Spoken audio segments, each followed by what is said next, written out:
飞机为什么这样飞？我们如果打开地图，从甲地到乙地最短的距离应该是直线8。那我们看到很多飞行的航线为什么要这样绕弯啊？不是很笨吗？既浪费时间，又浪费油料，这不是很奇怪吗？其实，当你这样看住平摊的地图时，这样飞好像很笨。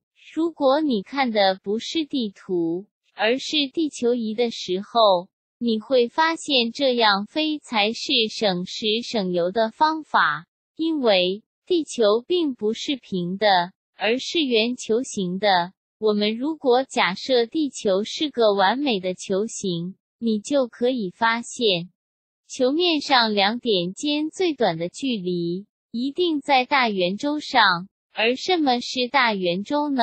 就是贴住球面上最大的圆周。赤道是大圆周，每一条经线是大圆周，当然，这些线也是大圆周。当你从甲地飞到乙地的路径，分别从大圆周航线和非大圆周航线所截取出来的航线长短加以比较，甲对甲，乙对乙，起点和终点放在一块，你用眼睛看，都可以发现，在大圆周上的航线，一定比不在大圆周的航线要短。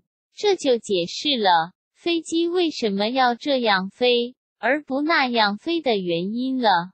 数学家黎曼，在求得一个大学讲师的职位时，提出这个论文。过直线外的一点，一条平行线也没有，所指的就是这种球面几何，因为你不可能在一个球面上找到任何一个大圆周，不跟另一个大圆周产生两个交点的，所以过直线外的一点，一条平行线也没有，而球面上两点之间最短的距离一定位于某个大圆周上。